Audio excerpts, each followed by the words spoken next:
Hi, everyone. I'm Pastor E, and today is day 29 of our Lent Devotionals. During the Cold War, the Strategic Air Command operated 24 hours a day as a shield of protection for our nation.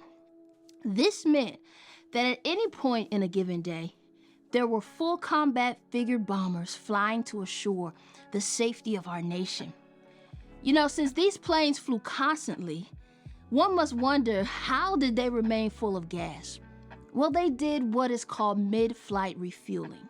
A refueling plane actually flew up next to the Strategic Air Command plane, docked in, and filled the plane with gas. We need to learn how to refuel our life in mid-flight. We can't just hop off to a tropical island every time we get tired or discouraged. We have to keep going. We have to learn how to recharge ourselves in the middle of our hectic lifestyles. The fact is that it takes energy to do God's work.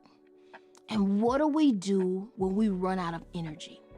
Psalms 94:19 says, "Lord, when doubts fill my mind, when my heart is in turmoil, quiet me and give me renewed hope and cheer." I suggest that once a day, you find time to sit down and just be quiet. I'm not talking about reading your Bible. You ought to read your Bible every single day. But I'm talking about getting alone for about 5 minutes a day and being completely silent. Ask God a question and just sit there and listen. Learn to take little mini breaks during the day when you feel pressure rising. Just stop and say, "God, I want to tune into you again. I want to focus in on you."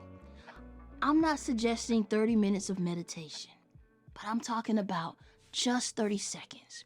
Just little mini breaks where you stop and just be quiet and hear from God.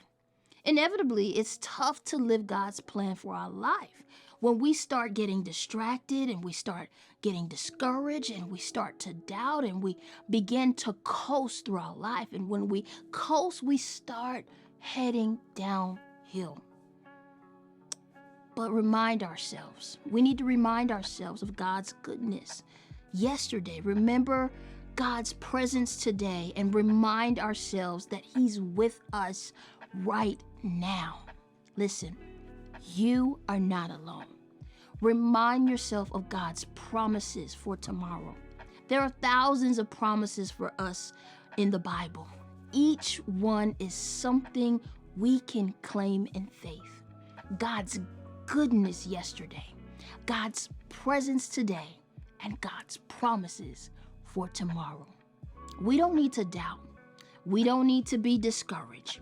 We don't even need to get distraction, because with God, we can renew ourselves daily.